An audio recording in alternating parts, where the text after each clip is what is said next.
abakurikiye umuyoboro hano kuri YouTube.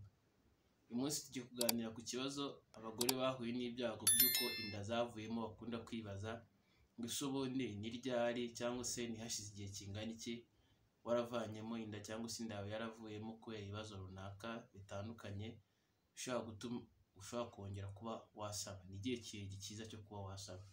Iki ni ikibazo rero aba bagore akenshi bakunda kwibaza kubera ibintu byinshi baba batekereza, harimo kuvuga ngo iyo wahuye n'ibyago by'uko inda yawe ishaka kuvamo ntabwo ari byiza nyine kuba wakongera kuba wahita utwita nyine ngo nabwo byaba byakongera ibyago by'uko inda yawe ishaka kuvamo, cyangwa se n'ibindi byinshi cyane ashobora kwibaza bitandukanye.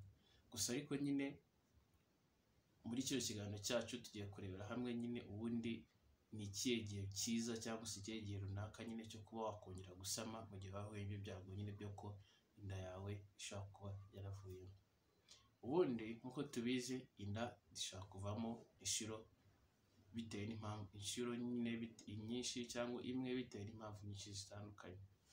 Gusa ariko nyine ubundi ukuntu ubushakashatsi bwagaragaje ko ubundi igihe cyiza nyine cyo kuba wakongera gusama sibyo nk'umugore wahuye n'ibyago by'uko inda ishaka kuvamo, ni igihe wowe ubwawe nyine sibyo muri make uba wumva witeguye sibyo wumva wakongera ugasama. Impamvu nyine batavuga ngo ni igihe runaka, ngo ni ukwezi kumwe, ngo ni abiri, ngo ni atatu, ni uko ushobora kuba wajyana nayo amezi nyine abiri atatu angahe ariko waba utiteguye neza sibyo, kubera ko mu mutwe wawe nyine wumva utari ready cyangwa utiteguye neza, bikaba byakwafectinga nuko nyine byatera ibibazo nuko nyine wongeye ugatwita sibyo, ushobora kuba wagira ibibazo nyine yanda bikavamo ko n'ubundi mu mutwe uba utiteguye neza n'umubiri wawe ntabwo uri gukora neza ngo witegure neza. Rero ibyiza bavuga ko icyiza nuko nyine ari uko ugomba nyine wongera gusama igihe wumva nyine wowe witeguye ubishaka sibyo, nta kibazo ufite akaba ari bwo wakongera gusama. Usanga ahangaha nanone icyiza nyine ugomba kubanza nyine ukaganira na muganga wawe, kuko kenshi niba uzi impamvu cyatumye nyine inda yawe ishaka kuvamo. Tuvuge nk'urugero nk'abantu inda ziba zaravuyemo ko bafite ibibazo bya infection y'umwanya ndangagitsina, bari byiza ko ugomba kubanza ukareka iyo infection ikabanza igakira. Rero kugira ngo ubanze ukareka infection ikabanza igakira na muganga akabona ko infection yakize, nawe ugamara kuba ready cyangwa se kumara kumva nyine nta kibazo ukaba wakongera ugasama.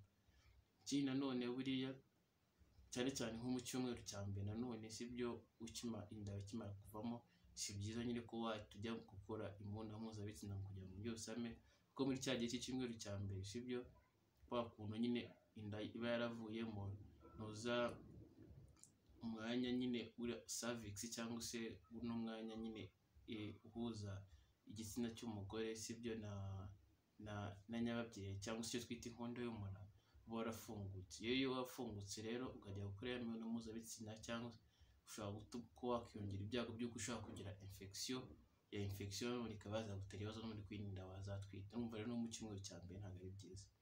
Ubundi cyiza rero uyu ni umwanzuro sibyo ugomba gufatira hamwe na muganga wawe sibyo, usanzwe ugukurikirana ukuzi neza sibyo, mukareba hamwe igihe cyiza nyine gishobora kuba cyatuma nyine sibyo wagira nyine wakongera gusama.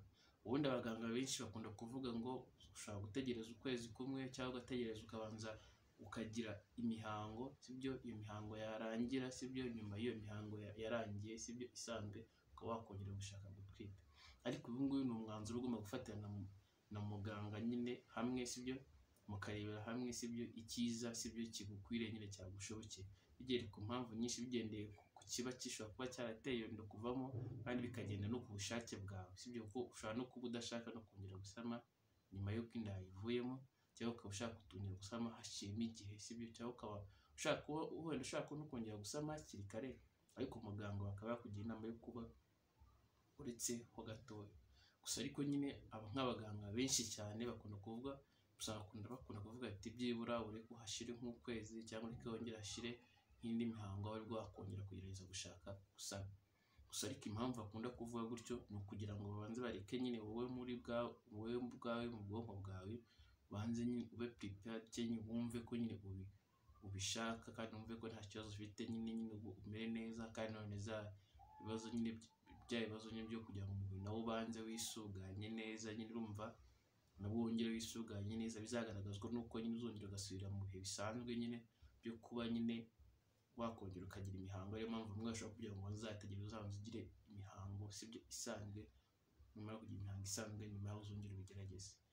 Rero ubundi igihe cyiza nyine muri make muri rusange cyo kongera gusama inda yawe yaravuyemo, ni igihe wowe ubwawe wumva nyine uri ready cyangwa se wumva nyine ubishaka sibyo, kandi nanone ukaba byibura hari igihe gitoya umubiri wawe ugasa nk'ukira sibyo. Nk'urugero kenshi nk'iyo waretse ukabanza ukagira imihango sibyo isanzwe, umubiri bigaragaza ko umubiri wawe wongera ugasubirana neza, cyangwa se agacamo nk'ukwezi, icyo gihe gitoya wenda navuga. Rero nibyo ngibyo navugaho muri rusange. Mwakoze gukurikirana imibare hano kuri YouTube, uko bisanzwe mwari kumwe na Fitina Majicide.